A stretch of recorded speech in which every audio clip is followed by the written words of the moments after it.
아군은 전쟁이 발발하고 3일 만에 서울을 뺏기고 낙동강 전선까지 밀려 내려왔습니다. 가슴 아프고 떠올리고 싶지는 않을 것 같아요.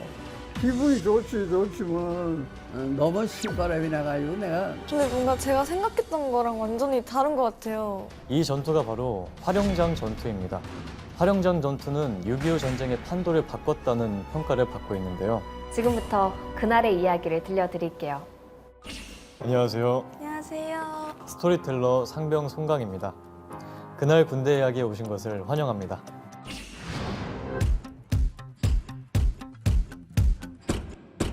안녕하세요. 저는 트리플 S의 비주얼 메인 보컬을 맡고 있는 다현입니다. 잘 부탁드립니다. 잘 부탁드립니다.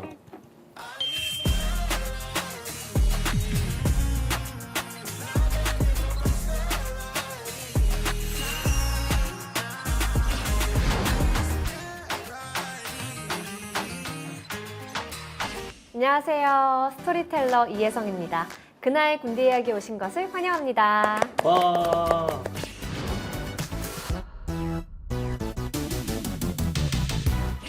네, 안녕하세요. 저는 SF9이라는 그룹에서 활동하고 있는 영빈이라고 합니다. 반갑습니다. 네, 반갑습니다.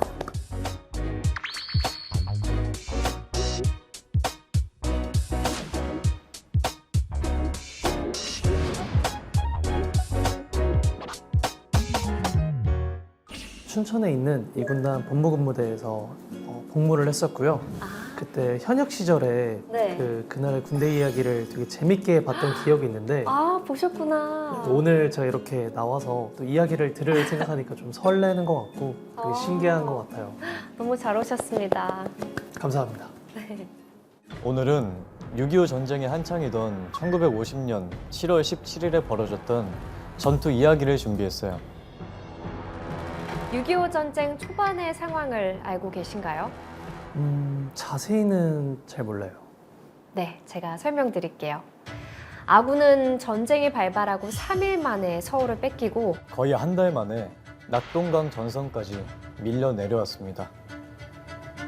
이 시기에 벌어졌던 전투는 아군에겐 어떤 기억으로 남아있을까요? 북한군한테 밀려서 남쪽으로 쫓겨가는 상황이었으니까 패배한 전투? 전사한 전우들이 생각나는 가슴 아픈 기억이지 않을까요? 아무래도 좀 가슴 아프고 떠올리고 싶지는 않을 것 같아요. 이 전투에 참전했던 분들의 인터뷰를 준비했습니다. 전투를 치르면서 기분이 어떠셨는지 여쭤봤어요. 과연 어떤 답변을 하셨을까요?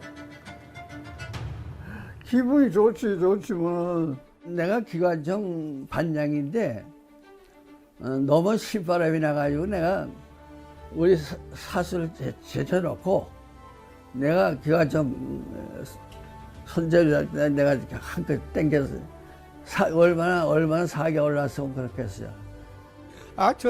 전장이 벌어졌는데 우리가 걔네들 전부 다 잔별을 시켰는데 그보다 더 좋은 게 어디 없습니까? 굉장히 좋아했죠. 근데 뭔가 제가 생각했던 거랑 완전히 다른 것 같아요. 당연히 저희 국군이 밀렸을 거라고 생각을 했는데 네. 당시에 이 전투를 지켜본 미 군사 고문관 스카렉의 소령이 내가 30년 동안 군 생활을 하면서 1, 2차 세계대전을 다 겪어봤고 서부극도 많이 봤지만 이처럼 통쾌한 전투는 처음 봤다라고 말했을 정도로 국군은 압도적인 대승을 거뒀습니다. 이 전투가 바로 화룡장 전투입니다. 국군 17연대는 어떻게 북한군을 섬멸할 수 있었을까요? 지금부터 그날의 이야기를 들려드릴게요.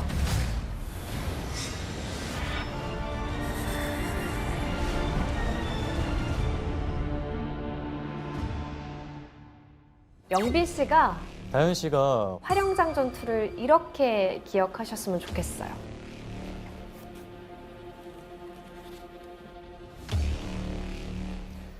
화룡장 전투는 유엔군의 도움 없이 국군이 단독으로 압도적인 승리를 거둔 전투입니다. 오, 화룡장 전투를 승리로 이끈 17년대 장병들은 아주 특별한 선물을 받았는데요. 뭐였을까요? 특별한 선물이다. 그러게요. 뭐 맛있는 걸 줬거나 아무래도 뭔가 휴식 시간을 이렇게 늘려주신다거나 아니면 필요한 보급품들을 더 주거나 그러지 않았을까. 그것보다 훨씬 파격적이었습니다. 바로 특진. 네, 17연대 전 장병 1계급 특진입니다. 와, 너무 생각한 것보다 더 파격적인데. 6.25 전쟁 3년 1개월 동안 벌어졌던 400회가 넘는 전투 중에서 국군 전 장병이 1계급 특진한 사례는 단 5번이었다고 합니다.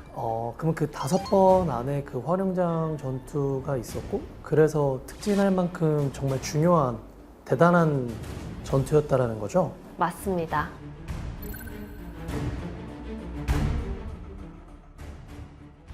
화룡장 전투는 6.25 전쟁의 판도를 바꿨다는 평가를 받고 있는데요. 대구 방향으로 진출하려던 북한군의 남하를 저지해서 국군과 유엔군의 낙동강 방어선을 구축할 수 있는 시간을 벌어줬습니다. 정말 중요한 전투였네요. 맞습니다. 또 6.25 전쟁사에서 가장 완벽한 승리를 거둔 전투로 기록되어 있는데요. 이유가 뭘까요? 완벽한 전투? 적군을 전멸시킨 전투가 아닐까요? 오, 화룡장 전투는 최소 피해로 최대의 전과를 거뒀습니다. 600명이 넘는 북한군을 사살하고 50명 정도를 생포했어요. 안타깝게도 국군에도 전사자가 있었는데요. 4명이었습니다. 국군 전사자가 한 분도 없었으면 너무 좋았겠지만 그래도 완벽하게 승리한 전투라고 부를만 하네요. 네.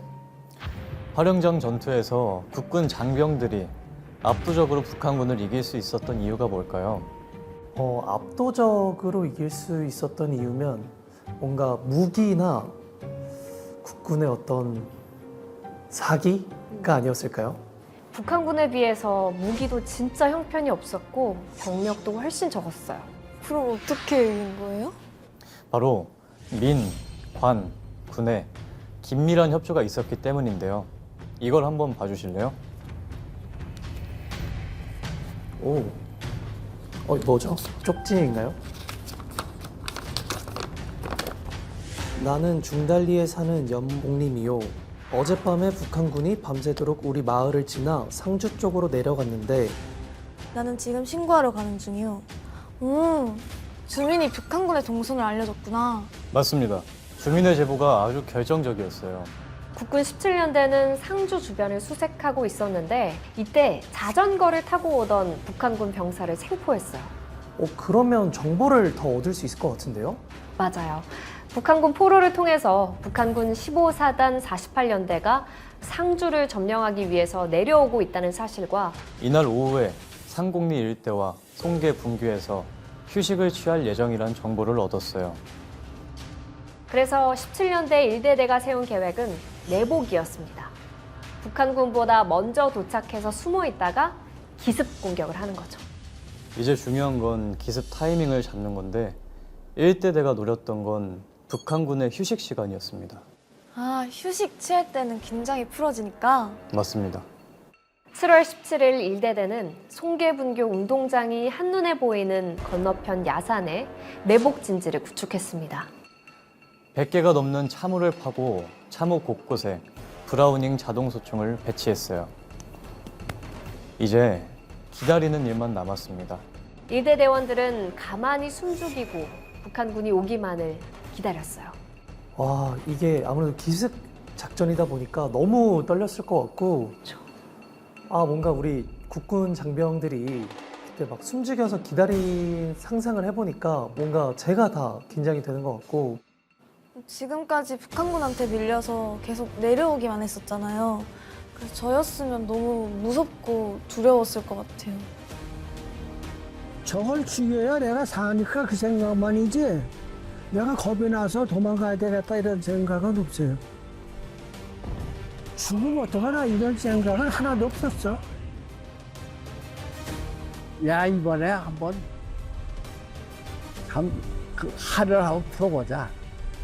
아니 뭐 안전무결하게 호답하고 의잠들 다 하고 그 자기 사격 목표 다 제거해놓고 있는데 그걸 날 잡아잡수하고 기어 들어오니까 통쾌했죠. 통쾌. 아 이놈들 이제 너 한번 당해봐라. 우리가 저기 당하는 거 한번 당해봐라. 드디어 북한군이 모습을 드러냈습니다. 북한군은 주변 수색도 안 하고 송계분교와 그 일대에서 휴식을 취했는데요. 총을 내려놓고 개울에서 목욕을 하기도 하고 낮잠을 자고 저녁 식사를 준비하는 병력도 있었어요. 되게 전쟁 중이지만 사실 좀 너무 태평한 것 같고 공격을 이제 딱 좋은 타이밍인 것 같은데요? 네, 그런데 좀처럼 공격 명령이 떨어지지 않았습니다. 1대대장은 2시간 넘게 휴식을 취하는 북한군들을 가만히 지켜보고만 있었습니다. 왜 지켜보고만 있었어요? 총 쏘지 말고 전부 다 명령 있을 때까지 절대로 쏘지 말고 의장 철저하고 명령 있을 때까지 대기하라고 말이야. 그래서 뭐 5시가 돼도 뭐 소식이 없지.